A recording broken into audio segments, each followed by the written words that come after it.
it speaks over here. Abraham is amazing. Over here in this week, Parashat Chayei Sara, he says like this.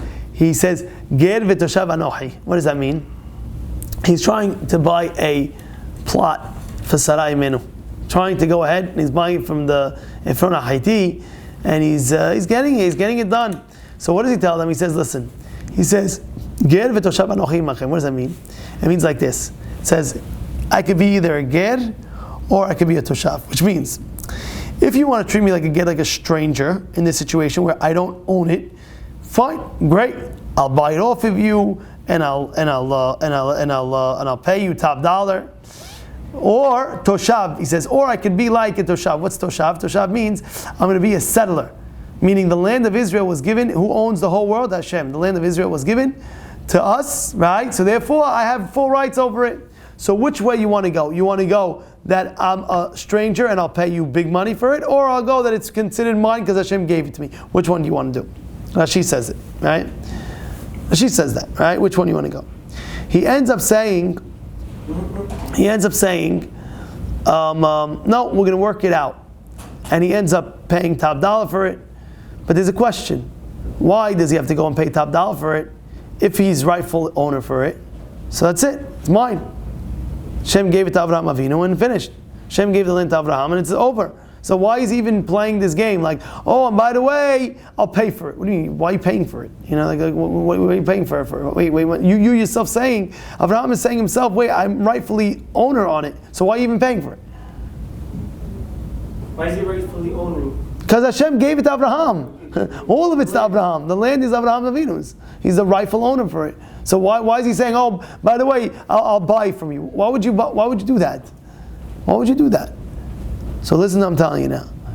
You know, sometimes in life, a person might have a nidon, a case with two people in business or in anything in life, where technically speaking, you could take him to a din torah. What's a din torah? You can take him to a bed din. You can take him to a bed din, and you could see what's the halacha, what's the psak. But usually, when you do that, you know, it gets a little bit.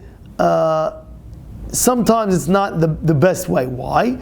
Because then there could be fights. Oh, the bed needs to like this. Oh, the bed needs to like or they're very ehrlich. I'm saying very strong. But at the end of the day, you don't want to have to come in to any mahalok. You always want to be in shalom. That's what you want to do as much as you can. As much as you can. So now what happens is Avraham Avinu over here is saying, Avraham saying, technically speaking, I could take it rightfully own. I could just take it away from you. I'll pay you some dollars and that's it. Call it a day. So if you could solve the solution by just paying it off, hey, take some money and go. I'd rather do that than to have a whole mahalok and not to have shalom. In order to avoid mahalok and in order to make shalom, Avraham is willing to pay for it.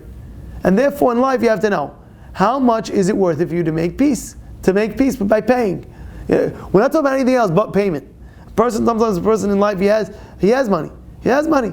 So the guy, a lot of times fights will happen, it's the principle that counts. And then they'll fight cats and dogs. Why? Because it's the principle. No, it doesn't make a difference. I don't care how much. Forget that. Forget all that. At the end of the day, look at the big picture. What's going to work in order to make shalom? It's going to work and make shalom to pay a few dollars? Okay. Take a few dollars, call it a day. Take a few dollars, call it a day. But a lot of people don't understand that. I know of a case that there was over, let's say, $20,000 to $30,000 a loan that was lent out. And these friends were friends for like years. Talking about friends from kindergarten. All right? Like that's how close they are. Friendship. And I remember they came over to me and it was a whole, they didn't speak to each other. Forget it. I was like, guys, you're talking about 30 grand over friendship? Or a friendship, you're going to kill a friendship for $30,000 because he lent you and he didn't pay him back, and now you have to wait for your money to come back another year or two. You're ready to kill a friendship? The guy's going through a hard time. The guy's this guy. Give him a break. He'll pay you. Don't worry. And even if he doesn't pay you, you're going to kill a friendship from kindergarten till now, 35, 40 years old, a 40-year relationship for 30 grand? Come on. You got to think a little bit. How many people they break, families break for like nonsense, for the most minute things, for the most little thing. But if you think outside the box, you say, How big deal? Big deal. It's not, what is it, 20 grand? Yeah. What is it, 100 grand? Okay, 100. I can say, Rabbi, 100 is a lot. You're right. I was in Israel a year ago. Exactly 1 year ago today. Exactly.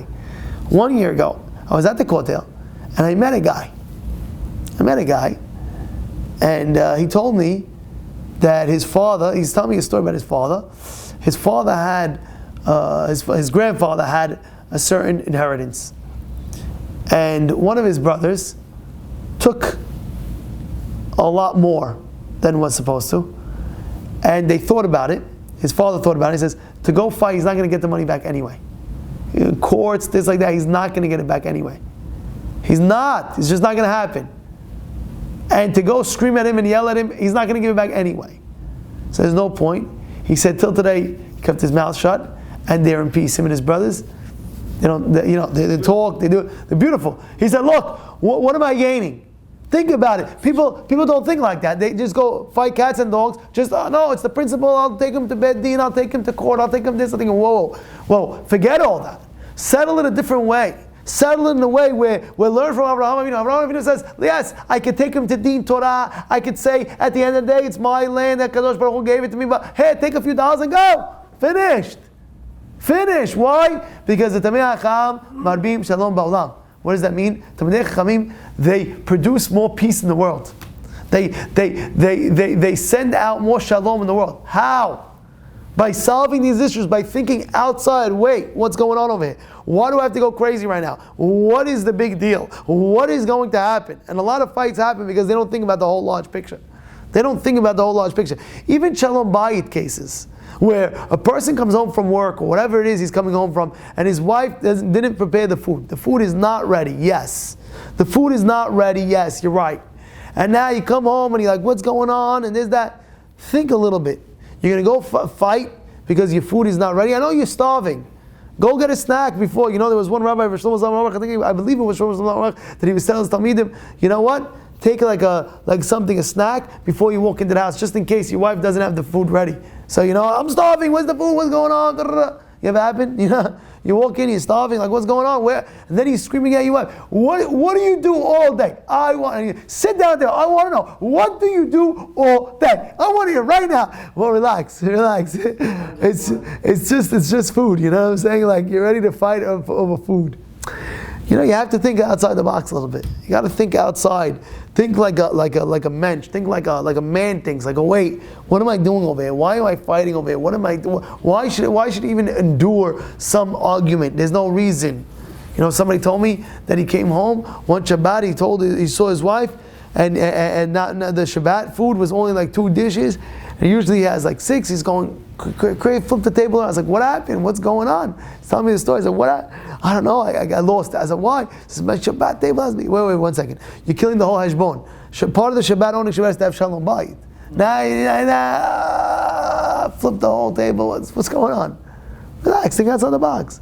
And what's the best thing? You always think, wait, this is the first time it happened. The second, even if it happens 10 times. There was one time a Rebbe in the Gemara speaks about how they every time, whatever he said, she did the opposite. Oh, get me lentil soup, we got him chicken soup. Get me chicken soup, got him lentil soup. Get me kibbeh, got him hamajin. And he's respecting his wife and there's that. And he's telling me, he's like, Rabbi, I understand. How do you respect him? Even his kid, how do you respect everything you say the opposite? Do my bed, she takes off the bed. Look what's going on. How do you respect that? See, what the Gemara says? He answers, it's not enough. She saves me from sin and she raises my children. Yani, he could afford. No, don't worry. It's okay. It's not a thing to fight about. Next. Okay, next. How many times people fight on a parking spot? One guy, I'm not joking, one guy told me, Avid Shukri told me he saw this with his own eyes. He said it was in some place. One guy, they were fighting what's it called, with a parking spot. The guy's saying, listen, you saw me backing up and reversing. This is my spot. And I don't care. He puts his nose, the nose in, the nose guy. He's putting his reverse lights, and the guy comes, shoot, parts of the parking lot. So he says, no, listen, this is my spot. They're fighting cats and dogs for a spot. And the guy gets out. The guy had a BB gun. He shot him at the leg, and he left. True story. Shot him. It's like, he has to go to the hospital, get a whole thing, this, that, all because of parking spot. It's worth it? Maybe. I don't know. In Brooklyn, New York, maybe it's worth it. But you hear what's going on over here? How? Why? What? What's going on? I don't understand. For a parking spot, the guy's shooting his leg? It's really not for the parking spot, it's kavod. That's the end of kavod. But the point is, a person has to, do anything you can, get out of the system of the fighting and get into the system of shalom. Get into the system of shalom. Think outside the box. It's okay. Swallow your pride a little bit. Swallow the inconvenience a little bit. And shalom Yisrael is going to go away in another half hour, 20 minutes, whatever's happening, it'll end. This is what we learn from our Avinu. He did everything for peace. I have to pay a few dollars extra. Okay, here's a few dollars extra. I'll take the land.